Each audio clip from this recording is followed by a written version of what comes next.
നമസ്കാരം, എല്ലാവർക്കും അന്നപൂർണേശ്വരി ചാനലിലേക്ക് സ്വാഗതം. ഇന്നത്തെ വീഡിയോ ഗുരുവായൂരമ്പലം സ്പെഷ്യൽ വീഡിയോ പാർട്ട് 10 ആണ്. ഇതിനു മുമ്പുള്ള ഗുരുവായൂരമ്പലത്തെക്കുറിച്ചിട്ടുള്ള വീഡിയോകളിൽ കാണാത്തവർ ദയവായി കാണണമെന്ന് അഭ്യർത്ഥിക്കുന്നു. നമുക്ക് ഇനി വീഡിയോയിലേക്ക് പോവാം. ദക്ഷിണ ഭാരതത്തിലെ പ്രധാനപ്പെട്ട ഒരു ഹൈന്ദവ ക്ഷേത്രമാണ് ഗുരുവായൂർ ശ്രീകൃഷ്ണ ക്ഷേത്രം. ഗുരുവായൂർ ക്ഷേത്രത്തിൽ മഹാവിഷ്ണു ഗുരുവായൂരപ്പൻ എന്ന പേരിൽ പ്രതിഷ്ഠിക്കപ്പെട്ടിരിക്കുന്നു.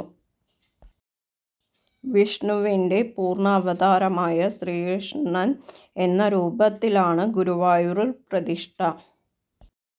പാഞ്ചജന്യം, ശംഖ്, സുദർശനം, ചക്രം, താമര, ഗദ എന്നിവ ധരിച്ചിരിക്കുന്നു. കിഴക്കോട്ട് ദർശനമായി നിൽക്കുന്ന രൂപത്തിലാണ് ഇവിടെ ഭഗവാൻ ഗുരുവായൂരപ്പൻ്റെ പ്രതിഷ്ഠ.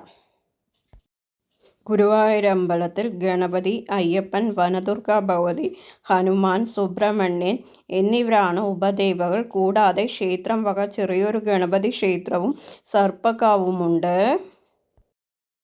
ഗുരുവായൂരമ്പലത്തിൽ നാലമ്പലത്തിനകത്ത് തെക്കു പടിഞ്ഞാറ് മൂലയിൽ ഗണപതി പ്രതിഷ്ഠ. ഏകദേശം ഒരടി മാത്രമേ ഉയരമുള്ളൂ. കിഴക്കോട്ട് ദർശനമാണ്. ഹരേ കൃഷ്ണ. ഗുരുവായൂരമ്പലത്തിൽ കിഴക്കേ നടയിൽ മേൽപ്പത്തൂർ ഓഡിറ്റോറിയത്തിനു പിന്നിലാൽ പഴയ ദേവസ്വം ഓഫീസിൻ്റെ പരിസരത്തായി മറ്റൊരു ഗണപതി പ്രതിഷ്ഠയുണ്ട്. ഓഫീസ് ഗണപതി എന്നാണ് ഈ പ്രതിഷ്ഠ അറിയപ്പെടുന്നത്.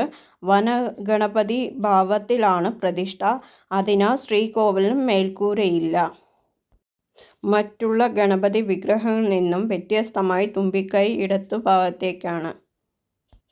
ഗണപതിയോടൊപ്പം ഇവിടെ ഭദ്രകാളി, നരസിംഹ ചൈതന്യങ്ങൾ ഉള്ളതായി വിശ്വസിച്ചു പോരുന്നു.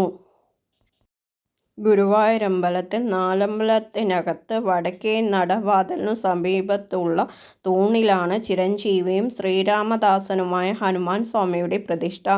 ഭക്ത ഹനുമാന്റെ രൂപത്തിലുള്ള വിഗ്രഹമാണിത്. തെക്കോട്ട് ദർശനമായി രണ്ടു കൈകളും കൂപ്പി നിൽക്കുന്ന ഭാവത്തിലാണ് ഹനുമാൻ വിഗ്രഹം. വെറ്റിലമാലയും കുങ്കുമവും ചാർത്തിയ രൂപത്തിലാണ് വിഗ്രഹം നിത്യേന കാണപ്പെടുന്നത്. ഈ ഹനുമാനെ സ്തുതിച്ചതു കാരണം അത്ഭുതകാര്യ സിദ്ധി ഉണ്ടായതായി ചില ഭക്തർ വിശ്വസിച്ചു വരുന്നു. ഗുരുവായൂരമ്പലത്തിൽ നാലമ്പലത്തിനകത്ത് വടക്കേ പടിഞ്ഞാറേ മൂലയുള്ള ഒരു കരിങ്കൽ തൂണിൽ സുബ്രഹ്മണ്യൻ്റെ രൂപം കൊത്തിവെച്ചിട്ടുണ്ട്. കിഴക്കോട്ട് ദർശനമാണ്. ഇവിടെ വിഗ്രഹപ്രതിഷ്ഠയില്ലെങ്കിലും ഭക്തർ ഇവിടെയും വന്ദിക്കാറുണ്ട്. ഭസ്മം, ചന്ദനം തുടങ്ങിയവ ചാർത്തി നാരങ്ങാമാല ധരിച്ചാണ് ഭഗവാന്റെ ഇരിപ്പ്. ദ്വിബാഹുവായ ബാലസുബ്രഹ്മണ്യനാണ് ഇവിടെയുള്ളത്. എന്നാൽ പഴനിയിലേതുപോലെ ആണ്ടിപ്പണ്ടാരമല്ല. വലതുകൈ കൊണ്ട് ഭക്തരെ അനുഗ്രഹിക്കുന്ന ഭഗവാൻ ഇടതുകൈ അരയിൽ കുത്തിവെച്ചിരിക്കുകയാണ്. വലത് ചുമലിൽ വേലും ഉണ്ട്. ഗുരുവായൂരമ്പലത്തിൽ നാലമ്പലത്തിന് പുറത്ത് പ്രദക്ഷിണ വഴിയിൽ തെക്കുകിഴക്ക് മൂലയിൽ ശാസ്താപ്രതിഷ്ഠയാണ്. പടിഞ്ഞാറോട്ടാണ് ദർശനം. നാലമ്പലത്തിൽ പുറത്തുള്ള ഏക ഉപദേവനും ഇതാണ്. ഗുരുവായൂരമ്പലത്തിൽ നാലമ്പലത്തിനകത്തും ശ്രീകോവിലിന് പുറകിൽ കിഴക്കോട്ട് ദർശനമായി കരിങ്കൽ തൂണുകളിൽ 10 എണ്ണത്തിൽ ഭഗവാന്റെ ദശാവതാരങ്ങളുടെ രൂപങ്ങൾ കൊത്തിവെച്ചിരിക്കുന്നു. മത്സ്യം, കൂർമ്മം, വരാഹം എന്നിങ്ങനെ ക്രമത്തിൽ 10 അവതാരങ്ങളാണ്. ശ്രീകോവിലിന് തൊട്ടുപിറകിൽ ഇവയുടെ നടുക്കായി അനന്തപത്മനാഭ സ്വാമിയുടെ ഒരു രൂപവും കാണാം. ഗുരുവായൂരമ്പലത്തിൽ ക്ഷേത്രത്തിൻ്റെ കിഴക്കേ നടയിൽ ദേവസ്വം വകയുള്ള സത്രത്തിൻ്റെ വളപ്പിലാണ് നാഗദൈവങ്ങളുടെ സ്ഥാനം. ആൽമരച്ചൗട്ടിൽ കിഴക്കോട്ട് ദർശനമായി നാഗപ്രതിഷ്ഠ നടത്തിയിരിക്കുന്നു. നാഗരാജാവായ അനന്തനും നാഗയക്ഷി നാഗചാമുണ്ഡിയുമാണ് പ്രതിഷ്ഠ. ഗുരുവായൂരമ്പലത്തിൽ പ്രതിഷ്ഠയില്ലെങ്കിലും ശിവന്റെ അദൃശ്യ സാന്നിധ്യമുള്ളതായി കാണപ്പെടുന്നു.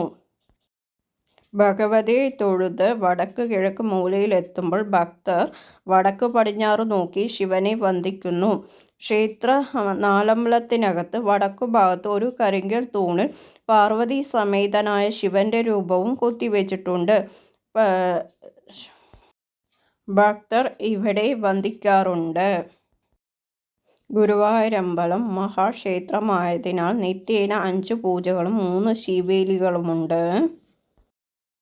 ബാക്കി നമുക്ക് അടുത്ത വീഡിയോയിൽ കാണാം.